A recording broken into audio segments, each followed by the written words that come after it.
Allyria, welcome to the Intangible Podcast. Thank you for having me. Yeah. I'm very excited to be here. Well, before we get into diving into all of your accomplishments, breaking records and hurdles and all those different things, I want to really start back into one of my favorite places is Marietta, Georgia. I got a bunch of friends from that area. And so I want to talk about your upbringing, how you grew up, and this thing that set you on the track to become a track star. Oh, you see what I just did there? I see. Okay. Yeah. All right, here we go. And so take us back to Marietta, Georgia. Yeah. So the pathway to get to track was not a long one. I started when I was 6. My mom was a track star. Okay. And so she ran at the University of Illinois and she trained under Gary Winkler. Anybody listening who's like a big track fan knows that name. He's like a legend in hurdling. And so my mom was a 100 hurdler. And so growing up, my mom has all of her Big Ten plaques. And so we call it her Wall of Fame. And every house we've lived in, she makes sure it's hung up. So there's never been a point in my life where I've been able to walk past it and not know that my mom was that girl. So growing up, I was like starting kindergarten, everybody's like starting to get into sports. I had a lot of friends who were doing soccer and I was like, I want to be like my mom. Mom, All I want to right. run track. Like, I want to be like you. And so she called around Marietta, Georgia. She was like, hey, like my daughter wants to run track. You guys have a track team. Tell me about your team. And the way that she tells me this story now is that she called around and she was very dissatisfied in the teams that were in the area. She was like, you have 6-year-olds in the weight room. Why are you guys training like this?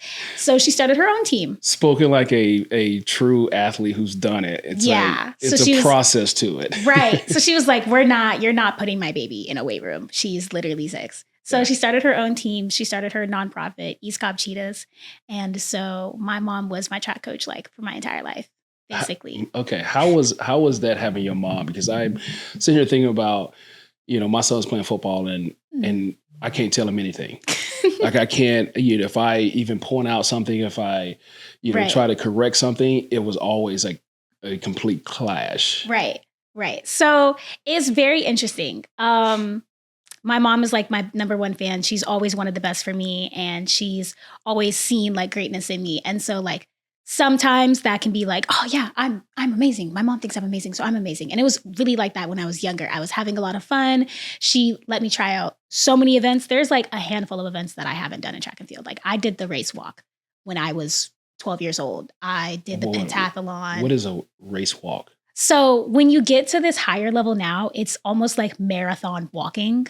But they're getting it. And there's a form. That's what I look like when I'm doing my little exercise in the morning, walking around the neighborhood. So I was like 11 or 12. They have the 1,500 meter race walk. When you age up, it's the 3,000. And then when you age up, it's like marathon level, like you're just walking for hours.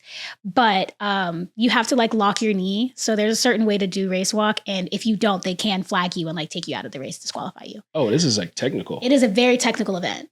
Your calves will burn at the end of it. Like it's not we're just walking. It's serious. Wow. So I did that. Like I've done the multi, like my mom let me have fun when I was younger. She let me have fun. She let me try everything out. I started to do the hurdles just like her. So I think I started hurdling when I was 10. She found a track meet that let 10-year-olds hurdle because more often than not, you're not going to see a 10-year-old hurdling. Right. So I started hurdling really, really young. I did like the 60-meter hurdles when I was 10 years old down in Florida. And I just had a lot of fun when I was younger. And once I started to get older, my mom was like, listen, like, you're really good. You should go to college for free. Like, you can go to college for free. So around the time that she started the track club was also the time that she started training at the high school. So my mom truly has been my only coach. I've had a few other coaches. I've had like help in the high jump. I had a specific jump coach in high school, but for the most part, like my mom's been my head coach my whole life. And then once you get to like your high school age, like that's when it's like, I see my mom all the time. Like we're like, she's my mom. We're going to butt heads. We're going to argue. We're going to get mad at each other. But at the end of the day, it's like, that's my coach when we're on the track. Like, this is what I need to do. This is the workout. And like, I have I've never had anybody better to tell me what to do. So I trusted her. There was at no point in time where you're looking at all those trophies, looking at all her plaques on the wall, that you felt intimidated. No, I tell people all the time that I'm going to be better than my mom. I have like in my notes app right now, her PRs from college. And I'm like, my mom is my biggest competition. Like, I'm going to be her. I'm going to be better than her. I'm going to beat my mom. That's really cool, because a lot of people would look at that and then say, I want to do that, but wouldn't set that bar to say, yeah, I want to go past that. It's really just the way she's like speaks to me. Like, she's never made it seem like there's nothing I couldn't do. Yeah. And even like growing up and watching my mom, like she's been in so many different careers where it's like, I could really do anything I want. And I know I can do anything I want because my mom did it. Yeah. And so I've just seen it my whole life. Like, there's no reason to question it. Man, that's awesome. Now, what order in the siblings are you? I'm the third. Okay. I'm the only girl. Only girl. Only girl. I have three brothers. Okay. 2 older, 1 younger. We're seniors right now, so he's going to graduate high school. I'm going to graduate college this year. That's awesome. Yeah. So. And so, how did they show up, and did they have Allyria t-shirts showing up at these matches? They were on the team. So my oldest brother, when my mom started the team, my oldest brother was playing baseball. And he switched to track like his senior year. I think he did both his senior year.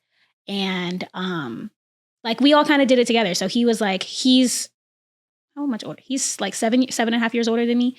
So we would go to his stuff first. Like, I was 6. I remember being at the high school, sitting in the stands because he was in marching band.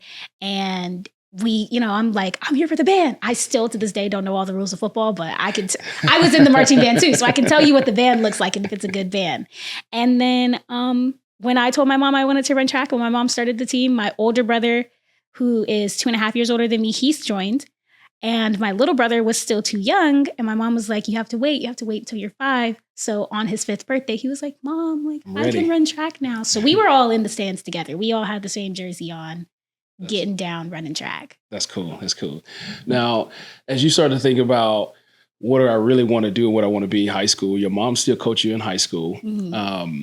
Was there any moments where you felt like that you started to set records in high school, because you're breaking records now here in college? Like, right. Were you setting those same type of records early in your career? Yeah. So the interesting thing about high school, or the comparison between high school and college now, is like Vanderbilt keeps track of their like top 10. Mm-hmm. And my high school didn't keep track of the top 10. Okay. But my mom knew the people who set the records because she'd been there for so long. Right.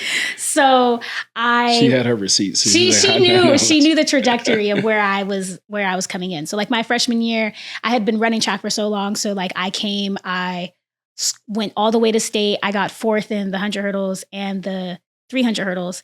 And then my freshman year of high school was the last year that I was long jumping.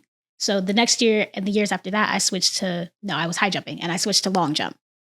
So my junior year, I actually set the long jump record for my high school. And it was a little unexpected because it was like, especially for my jump coach, he would always drill into me. He's like, you are a hurdler who happens to jump. So it was never like, oh, I'm coming in and I'm going to set the long jump record. Right. It was like, I'm just having fun. Yeah. This is a little break from the hurdles. This is something new, different for me to do, to like practice different techniques, but to just, go play in the sand. Like, I'm sure a relaxing mindset. Yeah. Mm-hmm. I would literally, like, even today when I am long jumping, I'm like, this is fun. I'm going to go play in the sand. Yeah. I like to keep that mentality of just like, I'm a hurdler who happens to long jump and I happen to be good at it. But I got really close to the 300 hurdle school record at my school, but I don't technically have it. Somebody else said it like a while back. In some areas, when you look, it's like, it says that I have it, but my mom's like, no.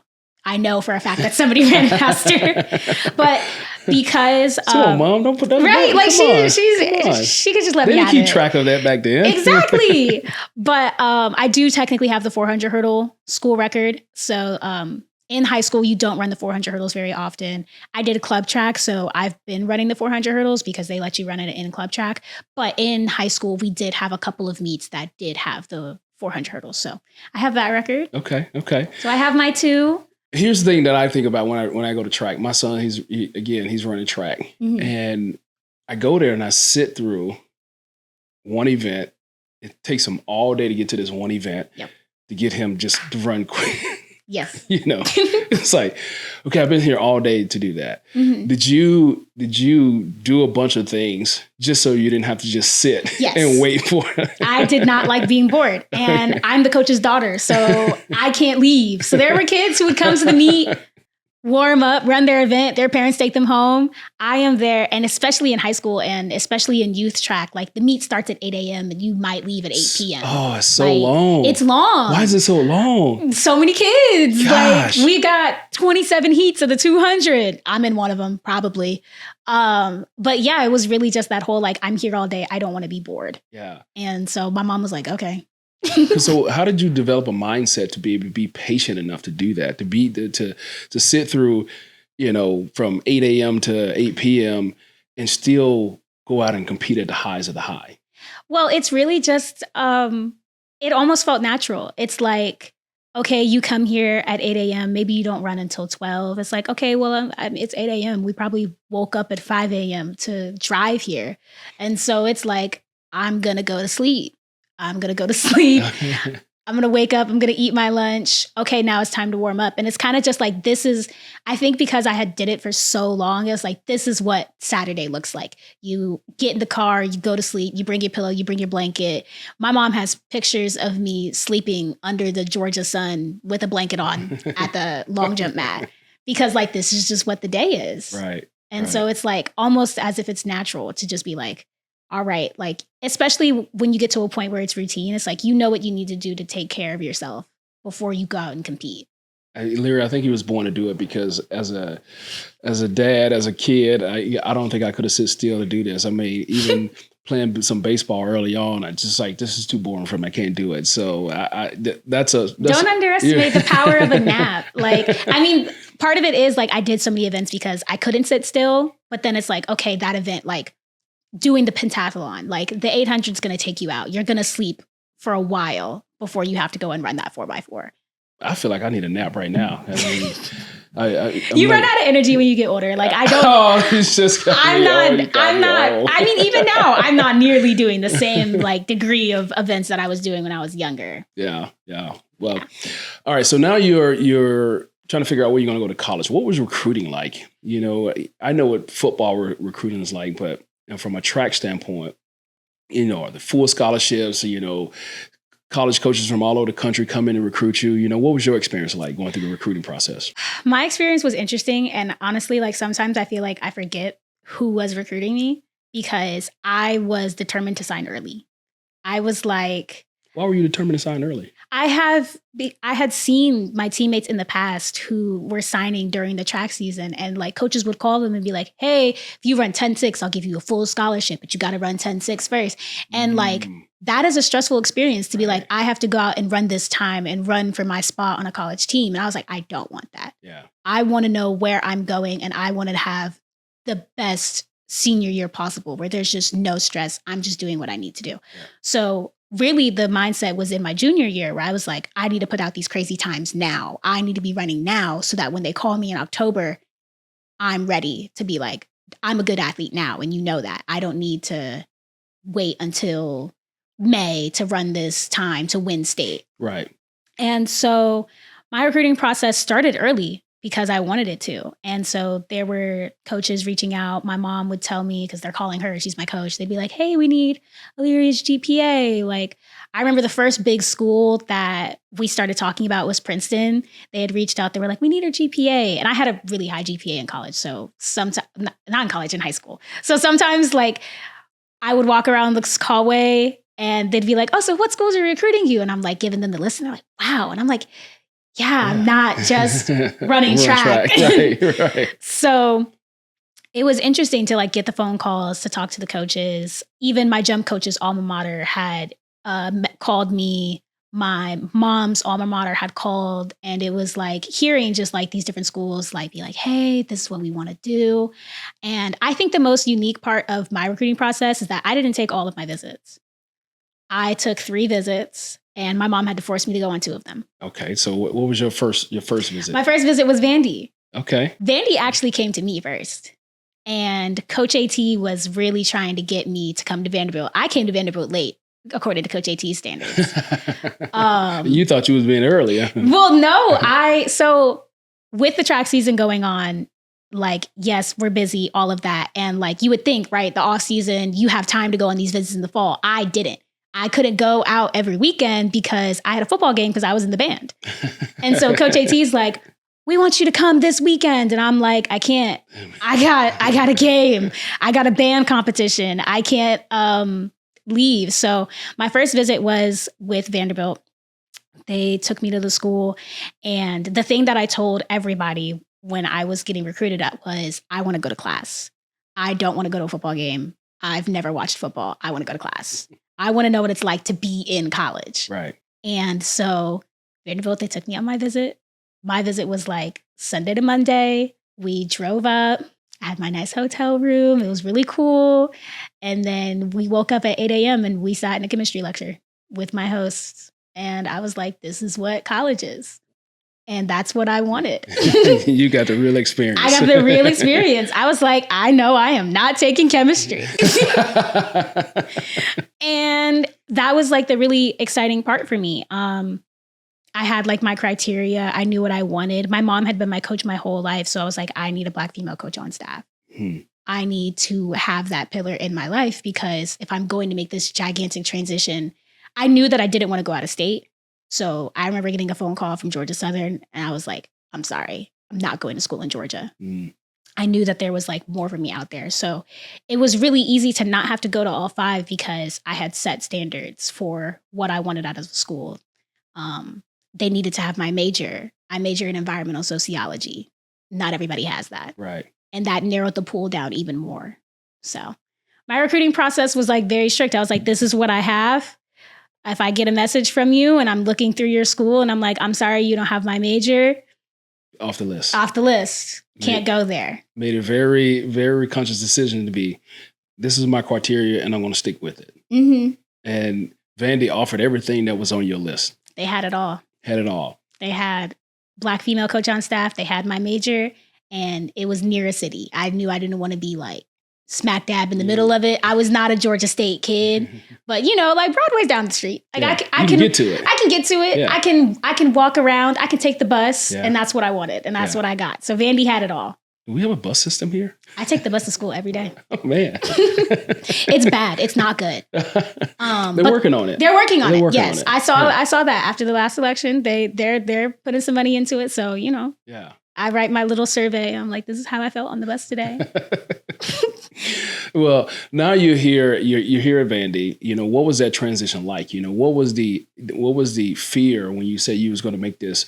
You knew you was going to be making this transition. What did you want to have on the other side of it that would give you that soft landing as you made that transition? I think the soft landing was really like the personality and the relationships that I was having with my coaches, because coming from like my mom being my coach my whole life, it's like I've had an intimate relationship with my coach my entire life. And so that was like the big thing, was like the personality of the staff that I was meeting, and like knowing that I get along with them, knowing that I'd be able to come to them if anything happened. And so I remember my freshman year, like the whirlwind of college happening, but just sitting there and being like, but I feel like everybody around here is really nice. Like my academic advisor, I can come and I can talk to her and she can talk me down and be like, it's okay. It's going to be fine. Like I can come and tell my coach how my day was, and she really cares about how my day was. And so, you know, like freshman year is a really big adjustment, but that soft landing of having a staff that truly cared about me and feeling it every day, that made it just all the much better. Yeah. And what traits were you looking for? I mean, I talk to parents all the time, and they constantly ask them when they have kids going through this recruiting process is, you know, how do I help my kid pick the right spot? You know, so when you were looking, you knew your criteria. So that's the first thing. And then you want to feel at home. And now you're looking at what kind of relationship I want to have with my coaches. Like what were you looking for in your coach, like that made you feel comfortable with that coaching staff? I think it's the way they came to me, really. It wasn't even necessarily like, oh, they need to do this, oh, they need to do that.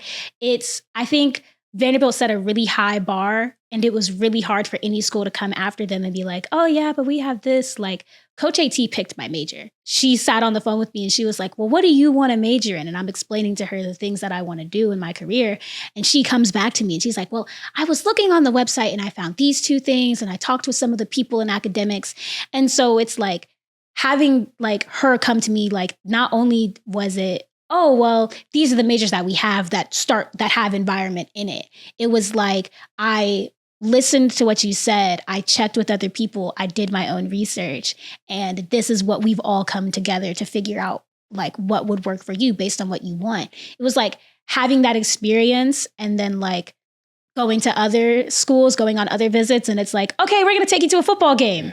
I was like, okay, like I know who's really listening. And It was really just that aspect of like, who's really listening to what I want out of school. And that's what I try to tell, parents that when their kids are going through this process is like, you got to get to know the person that you're going to be in front of every single day, and if you and your coach is not vibing, then it makes it a very challenging environment to be in. Right. Because that's the person that you see every day, single day, 6 days a week. Right.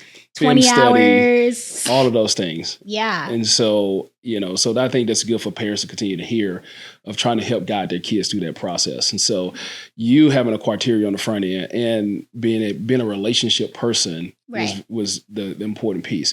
Now, as a young athlete who's making that transition into college, like, how did you balance, Vandy is a rigorous, academic school. How did you balance that? Or how are you balancing that with, being in, multiple events, right, in the workouts, all of those things? And how, what was your process of getting into that routine? Yeah. So my idea was to practice it. Like Coach AT came and visited my high school. And so like for months it was, oh my gosh, Vanderbilt's such a rigorous school. It's such a hard school. I didn't know Vandy was a hard school until she came to my school and everybody was like, that's such a hard school. And so I started practicing. I had been taking AP classes throughout like college, but I was like, oh, not college, but high school. And I was like, okay, well, let me take this AP class seriously. So I was taking AP Gov in the fall semester and I was like, we're going to pretend like we're in college right now. And you got to get your work done ahead of time because you have practice. Oh, that's a great mindset. It's like, how am I supposed to be good at college if I don't know what it's like? It's like, okay, you got to, like high school can be easy and high school is really easy to just float through and get on by. But it's really just like, you got to have your work done. Are you going to be able to do your work after practice or not? And also like, it was a change when I got to college and I was like, I've always been a really good student. It wasn't hard to be a good student. It was just like finding time to be a good student. Right. And so my freshman year, it was like, okay, well, I'm going to do all my work after practice and I'm going to sit in the study hall for hours. I'm going to make sure I have all of my work done. And that worked for that year. And then the next year I started getting up at 6 a.m. and I was like, no, I need to have all my work done before practice. Wow. So now I've made that transition to where I'm getting up at dark 30 and I'm getting all my work done in ahead of time, or I'm doing all of my homework on Sunday and then I'm only doing my readings during the week and I'm taking notes of my readings and that's what I'm doing in the morning. That's a routine. I'm a routine person. And, and that's a great mindset to have because, I can tell you this guy last minute on everything. Last minute on everything. And that was something that I knew wouldn't be tolerated. Yeah. Based on the way that people talked about Vanderbilt, based on the way that people talked about academics, I was like, it doesn't sound like I can do it last minute anymore. Yeah. And it's really easy to do everything the day before, the morning of in high school. But the way that everybody talked about it, I was like, it sounds like I'm not going to be able to get away with that. And then I just started to like get into a routine of getting my work done ahead of time. Yeah. And now it's almost like second nature to just wake up and just start doing my homework. Now, when I think about, the academic side and then you're getting into the routine of practicing and now you got to go out and compete. Right. What was your first competition like and how did you manage the emotions of that? I remember my first indoor meet. I was so excited and anxious. I've always had an performance anxiety aspect. And it's become more intense in college. I feel like as the level increased, I get more and more anxious. But I remember my first meet being like the complete opposite of what I'd ever experienced, to where usually when I was in high school, it's like, oh, I'm competing today. I can't even eat. Like, I'm not hungry at all. It's hard to put any food down. When I first tracked me, I was so hungry. Like, and that was my body managing the emotions. Like, I was burning so much energy, like through like just being excited to compete, that it was like, feed me, starving. Feed like me. I need to go back and go get a snack. And it was such a like crazy day to think of, because I was running like the 4x4. Like, I wasn't even doing an open event. And I think the thing that calmed me down the most, my coach was like, listen, your first leg and Taya's first leg, and it's just like practice. You're just going to run with Taya at practice. And I was like, oh, you're right. This is amazing. I'm just going to run with Taya. And then we got on the line and Taya false started. And I was like, oh my gosh, she's gone. what are we doing? But what really happened was like the gun went off, and it was like, I know how to run.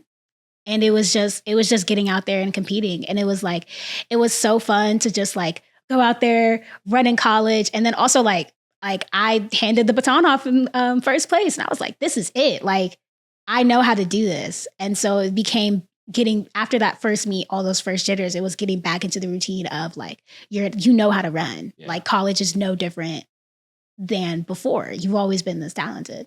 And have you had a meet where you didn't do as well as you wanted to do? And how did you balance the other side of it? Oh, yeah. Like, especially my freshman year, I'm a 400 hurdler. So the indoor season is kind of a weird spot to be when you're a 400 hurdler, because you can't run those indoors. Right. So my first meet outdoors, it's like a spring break meet. We're in the Bahamas. Ooh, you guys get to go to cool places. Yeah, it was a fancy little meet. You know, we're out in the Bahamas. It's we're having a good time, but that was my first 400 hurdles of college. And the big challenge for me as a 400 hurdler coming into college was that I did not know how to alternate. I had only hurdled on one leg for the entirety of my life. And that is not standard practice in the 400 hurdles. But that's what happens when your coach is a 100 hurdler. Right. It's like, you can run this. You can run this on one leg. Right. And so I remember being like so fixated on like having to use my other leg that I ended up not even completely running the race. And I was like, well, I have to use it. They say I have to use it. And we don't have steps yet. And now I'm like stuttering to use my other leg. Right. And so it was an interesting experience, because I PR'd, but I also ran a race that I knew wasn't good. And I knew my coach wasn't happy with it. And I knew I wasn't happy with it. And I was like, well, at least you PR'd. And it's like having this back and forth of just like, no, I want more. Like, that wasn't it. And I think what makes it really nice about having track and field is that like we have meets pretty regularly, and it's like that next meet I came out there and I busted it open. Like, I ran a 3-second PR. Wow. That day. Wow. All on my left, all on one leg. I didn't even need to alternate that day. And so it was like having to trust myself and having to just go out there and run the race and stop overthinking it. I can't even imagine the anxiety of that, because it happens so fast. Like, at least in football, you make a mistake, you get another, you got another play. You forget about it, you move on. Right. Like, you run this one race, and it's like, now you have to sit. And how do I manage this, sitting, thinking about this, thinking about how do I, got to come back and do it. I know a lot of universities now are having sports psychologists and different people to help you kind of work through that. At any point that you have to sit down and like just have conversations with a psychologist, just kind of building tools within your toolbox that you can manage those anxieties when you were on the track. Yeah. So I've been in sports psych since my freshman year. I came in there in the fall season, and it wasn't even necessarily like, oh, I need help managing my emotions around track and field. It was like, I need help in general. Right. And going in with sports psych, the way that Vanderbilt has it is like they're dual trained. So where it's like, yeah, we're trained in sports psychology. We're also trained in traditional therapy. And so like having to figure out myself off the track in order to excel on the track, and having that back and forth when I'm in and out of season. So I've been doing that since I've been at Vanderbilt. Yeah. So I don't think a lot of people talk about the two different buckets of mental health, where it's, I believe, and this is something I strongly believe in, there is definitely two buckets of it. You have your bucket of like real mental health, like bipolar and schizophrenia and things like that. And then you have this mental performance side of things. Right. And the things that happens outside of the sport is the things that you're really trying to manage, that it doesn't carry over into the sport so you can then get into that zone. Right. Do you find that to be somewhat accurate as you kind of think about your career? Yeah, there are definitely two buckets, but the way that we talk about track is like track is 90% mental. So whatever you have going on in that other bucket is affecting your performance. Correct. You cannot hide in track and field. If you had a bad day, we know. Yeah. And you're having a bad race, it's like something else might be going on. Right. It can't just be the performance, especially when we're drilling practice, we're doing the reps. It's like it's a mental sport, and you have to be good in both areas in order to really like go out there and perform. And I do think it is the bucket of mental performance where you're really training your mind to be able to like manage and handle those things so that you can perform to the highest level. Right. It's and again, I talk about it all the time, is having a toolbox, and that toolbox is not just for in sports. That toolbox is going to go through the rest of your life and relationships and work, job, career, whatever it may be. That toolbox has to come along with you. So it's good to start to develop those things early. Mm-hmm. And you're that much head of the game when you can recognize, how do I manage this negative thought that I'm having? Right. That it doesn't carry over into my daily activities. Mm-hmm. And so that's really cool. Well, I like to do this 2-minute segment. I know you don't know football per se. I'm learning. I've been having a couple of crash courses. Okay, all right. I went to a Titans game. All right, okay. So you kind of getting involved with it. All right. So a little bit. So then we're going to do a 2-minute going into halftime. And it's just like some really easy, soft questions that I like to just toss up, rapid fire type questions. Okay. All right, you ready?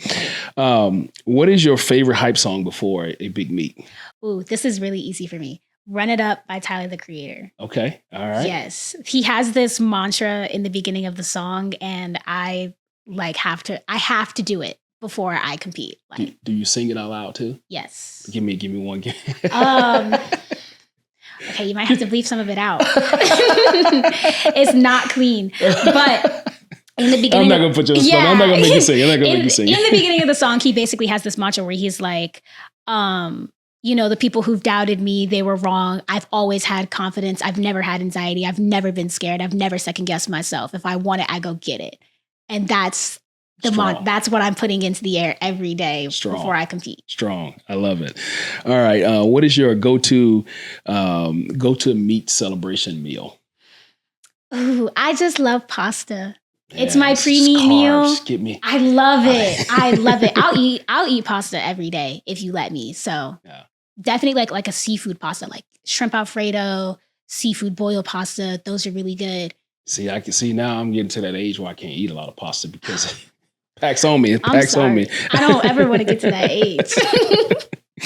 All right. Funniest moment with a teammate during the season. Oof. This is hard. My teammates are funny. I'm trying to, just like our practices are sometimes just like so goofy. So like I would say like our Wednesday like yoga practices. So Wednesday's our recovery day, and we'll like go in a circle and we'll do different yoga poses. And sometimes the poses that we pick out are just like, these are insane. And it's like we'll go into our like yogi mindset, and it's like, okay, ladies, like we're gonna do happy baby, and you should feel the stretch here. And it's always just like so silly to where it's like we're just pretending to be yogis. All right. If you had to pick a dream vacation spot, if you could drop everything tomorrow, what would be that dream vacation spot? I recently had to come up with a new one because I went to my dream vacation spot. My original dream vacation spot was Venice. Okay. In Italy. Right, I went to the sinking city. I hit it. So now I want to go to Greece. Okay. I want to see all the Parthenon. I want to see all of the ancient like structures. So I've been to Rome. Now I got to see all the Greek ones. Yeah, I would tell you it's an amazing trip. I just did it this summer. Really? I'm excited. I'm telling my mom, I'm like, this is my grad trip. You have to take me. Mom, you hear that? Take her. It's an amazing trip. All right, last one for you. One value outside the track that makes you better on the track. Well, I've mentioned that my major is environmental sociology. So one of my biggest values is sustainability and like sustaining the planet. But that value carries over because it's like we have to take care of nature. We have to protect our planet. But it's the idea that we are also nature. So in order to sustain the planet, I have to sustain myself. I have to take care of myself as well. I have to nurture myself and protect myself, just like I protect the planet. All right. I love that. All right. That was a great 2 minutes. I mean, now you get me thinking about Greece again. I'm ready to go back. Well, let me know when you go back. I can give you all the notes. Well, I would say I would give you all the notes. I would give you all my notes that my wife came up with because she's the one who planned this whole thing. So, all right. So when you think about, you're in your senior season, what kind of legacy do you want to leave Vandy when it's all said and done? The legacy that I truly want to leave when I leave Vandy is like the city, the SEC, the degree. Like, I want to be that Vanderbilt athlete. I want to show anybody coming after me that you can be a dog on the track. You can be a dog in the classroom. You can be a dog in your community. And it's like, I've been gunning for a high GPA. I've been gunning for these high accolades at Vanderbilt. So it's like, yes, I'm an All-American. Yes, I've been on the dean's list every semester. Yes, I'm investing in my time outside of the community, protecting the planet, protecting the network, like creating this career for myself. So I want to be that Vandy athlete. You give me, I'm ready to go through this wall right now. There's some passion behind it. I love it. I'm ready. Now, speaking about your passions, you're not just passionate about sports, and I don't understand. I mean, I'm doing some research on you, and I don't even know how you have time to do all this, but you also have a company. I do. And it's in the same kind of field of creating things that are sustainable. Yes. Tell me about how do you manage a company and where is this entrepreneur spirit coming from? And do you see yourself, do you see a future of being a entrepreneur or, whatever it may be, where is all this time coming from? And then how did you get there? So I have this funny story that I tell people, and I realized it when I was doing all of my college applications, is I made all my life decisions when I was 6 years old. I started running track when I was 6. And my mom taught me how to sew when I was 6. And I was a Daisy Scout when I was 6. So being a Daisy Scout, they taught me about climate change. They taught me about what's happening, global warming, all of those things. And so this passion for protecting the planet has been almost innate as it is to spend 12 hours at a track meet, where it's like, why are we not talking about this? Why don't you care? Like, I remember begging my mom, like, we have to recycle. What do we do? We can't keep throwing things away. Like, my family's not allowed to throw clothes away in our house because they have to come to me first. Okay. So I learned how to sew, and I really got into this like creative outlet at the same time as learning all of these other things that I've been really passionate about. And so, of course, my mom taught me how to sew. She taught me how to hand sew. My first project was like this doll pillow, and I took it and ran with it. Like, I'm now teaching my mom how to sew. She got me a sewing machine when I was 11. I'm still using the same sewing machine. And this has just been a hobby that I've been building, and my family has been nourishing it, where it's like, I need you to fix this hole in my shirt. Can you fix my hole in my shirt? And I'm like, yeah, okay. Like, sounds like your brothers, right? Yeah. Like, my brothers are like, they're wrestling. Like, oh, I got this I need you to patch this up. And it's my mom, like, I'm bringing my mom down the things that I've made. And she's like, you did really, really good. You need to practice this next time. You need to make sure your seams are straight.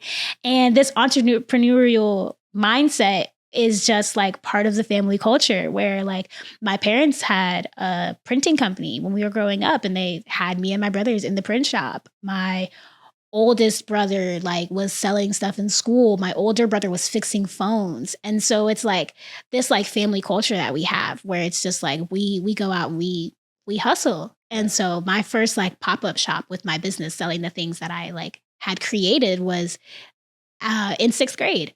And my elementary school let me come back to the fall festival and open up a table, and I got to sell my wares and all the things that I made. And I remember making. So this is not new. This is something you've been doing for a long time. Yes, and I remember making $80, and being 11 years old with $80, I thought I was rich. I was like, I'm making money, and so I've been doing it ever since. And I think it's this entrepreneurial aspect of sewing has always just been like, I make way more than I could ever have anything to do with it. So I love making these tote bags. I love altering clothes. I love doing thrift flips.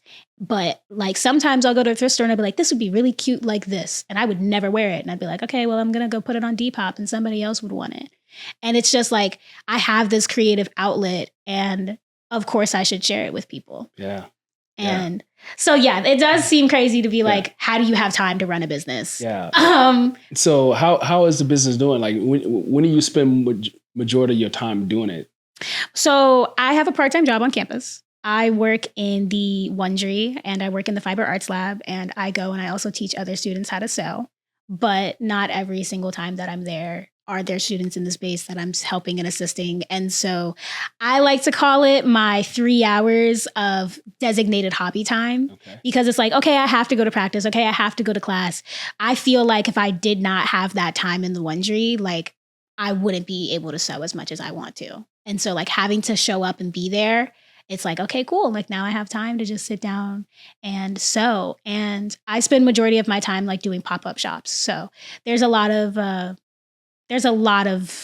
festivals and events that happen in the Nashville area. Right. It's been way easier to do regular pop-ups in Nashville than it ever was at home. I was always selling stuff out of my mom's classroom at home. Now I'm able to just like set up a stand and have people come and talk to the people that I'm selling to. And it's been really, really cool.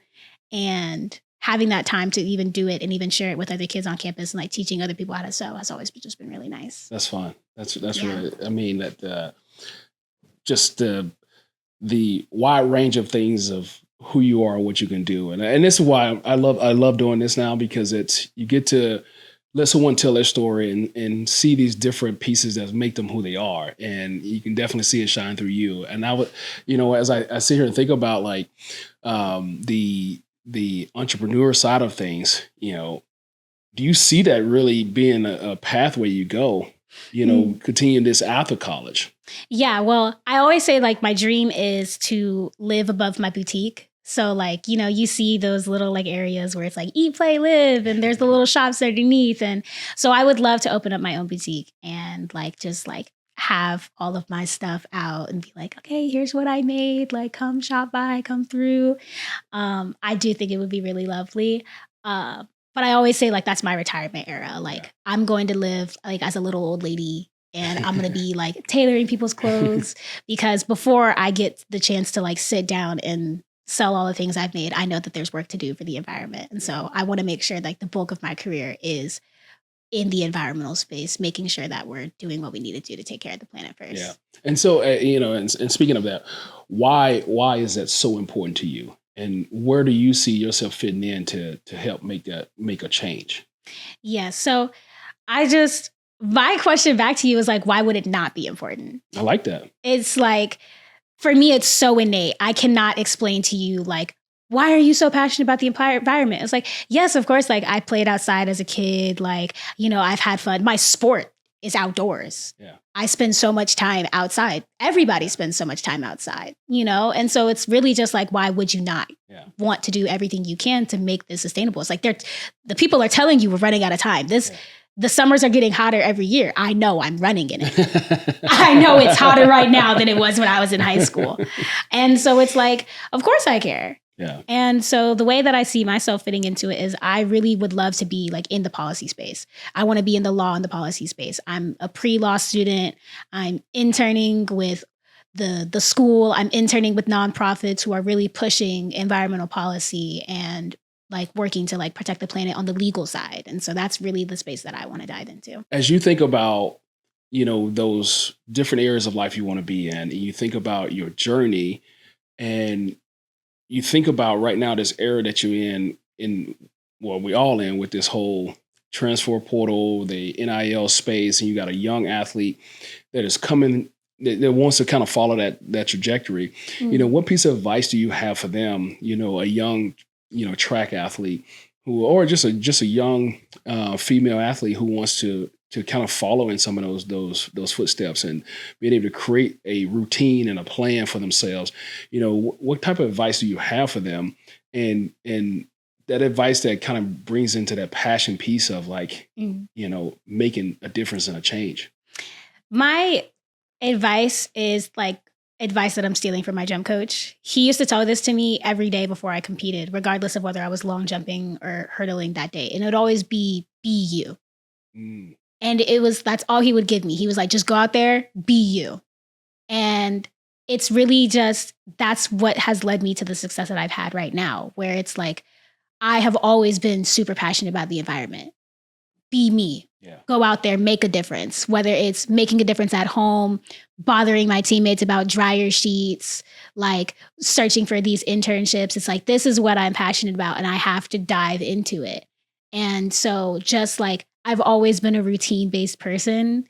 And it's like, it's that big piece of like being yourself. And with that, you have to understand yourself. Are you a night owl? Are you more productive at night? If you're going to be more productive at night, do all your homework at night and schedule your classes later in the day. And like sleep in so you can get your work done and go out there and do that. Like tapping into the NIL space. It's like, I love the planet and I want my followers to know that there's more they can do to support the planet. And so I'm working with these environmental companies that are like pushing and selling environmental like products and being like, these are the things that aren't going to harm the planet. Right. Like you're not going to see me have a Shein ad on my Instagram because that's not me. Like I love the fashion space, but I love sustainable fashion. So I'm going to show you this thrift store that I went to that I went on a track meet at. And I was like, oh, we went to this really nice thrift store at the track meet. And it's like, okay, well, we had time to spare. This is what I want to do. And so that's always going to be my advice. It's just like knowing who you are, knowing that you care about your relationships, find that coach so that you don't have to transfer. And if you thought you found it and it's not working anymore, pivot. If you're not a night owl anymore and you're a morning person, pivot.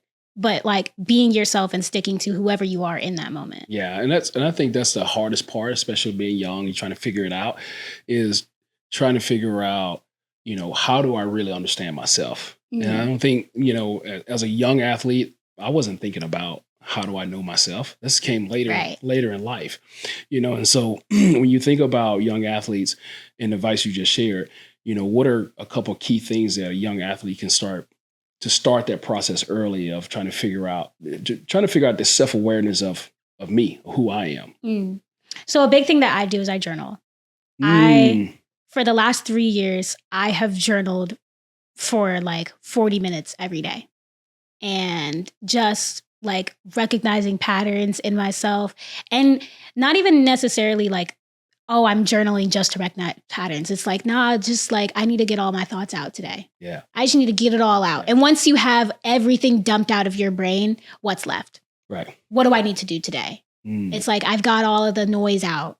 And so now you have this clearer line of focus. And then you're also thinking about yourself a lot where it's like, well, how am I feeling right now? What's stressing me out right now? Like it's giving you a chance to like sit down and recognize these things that are continuing to pop up. And it's like, oh, I'm really stressed out about this one thing today. And then you think about it and you look back and you can literally look back and be like, I was really stressed out about this thing last week. What did I do that made me feel better at the end of the week? And then you do it again. That's so good because I mean, and I will contest to that and say it's become a very, very useful tool for me. I wasn't a writer and now I do a lot of journaling because I've realized the more and more I can get my brain decluttered, the better my day is, the more success I have in things because I was able to get it out and not dwell on it. Because once it's sitting in the body, it's in your mind, it's in there.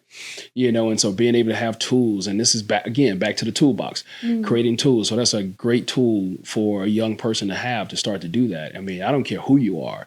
Just being able to get those thoughts out, get those feelings out on a piece of paper. And again, it's yours. I mean, I use a remarkable. Yeah. And some people record themselves and they talk to the camera. Some people leave themselves voice memos. Yeah. It doesn't matter what medium you use. I like to put pen to paper and that's just because I've been doing it since I was in middle school. Right. But with the wealth of technology that we have right now, there's any way to get it done. Yeah. No, that's you made my day, and it's also too some of the things that we do, in my company, Team Q. That's what we do.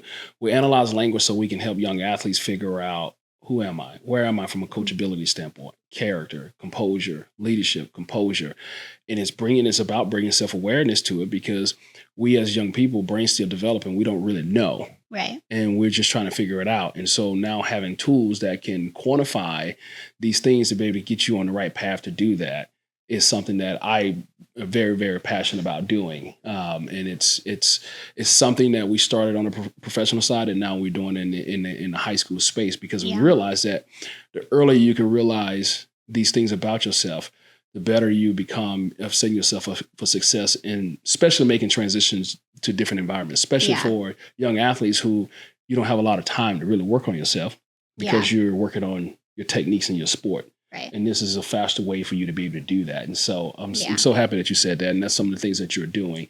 But as we start to wrap up, I would like to ask you a couple of questions. Okay. The first question is, when you think about your career, where you want to go and what you're doing now, what are several intangibles that you can think about that makes you who you are? I have a few. And I think the big one is grit. It's just being relentless and just not taking no for an answer. Because, and I almost like to joke about it. It's like, I'm the only girl, like, I'm, like my family's little princess. I got 3 brothers, it's like, just because you said no doesn't mean somebody else might say no. There's. So, okay, now this is when my daughter kicks in, when she comes in and say, hey, mom, can I have this? And mom says no. And then she comes to me, because knowing mom's already said no, knowing that I just heard mom say no, and then come and ask me the same question. You might say yes. With the hope that I'm going to say yes. Yeah. And it might not be a yes right now. And that's the next thing, where it's something that was instilled in me when I was really, really young. And it's only been reinforced by the things that I do. And it's delayed gratitude. Like in this society that we live in right now, especially my generation, we want things now. Right now. Yeah. I want to be here right now. I need 30 bands right now. No, like it's really investing in that process and being like, it's going to come. Yeah. I want this thing. I'm going to have this thing. I'm not going to take no for an answer, but maybe I didn't get it on the first day of the season. Yeah. Maybe I didn't get it my first year of college, but I'm going to have it. And so I think that delayed gratitude aspect is like a really big deal. And I see it all the time where it's like, oh yeah, we need to work on that.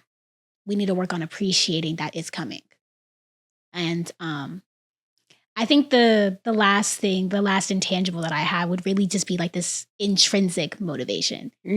I feel like especially like in college sports, there's a lot of things to gun for. Like, oh, I'm gunning for the top 10, or even outside of athletics, like, oh, I want to get the dean's list. I want to be here, I want to do these things. I want to have this like high paid internship, and I want to be able to post about it and be like, this is the letter that I got. Right. And a lot of the times we're gunning for that. I can say that I'm gunning for that, but I don't have to be reminded of it. Yeah. Where it's like, sometimes it's like, hey, if you do this, you're going to get this at the end of it. Right. Like for me, it's like, I know in the back of my head, this is what I'm working for. Right. And I can go in every day and be like, I know that I'm waking up at 6 a.m. so that I can have all my homework done so that I can do this.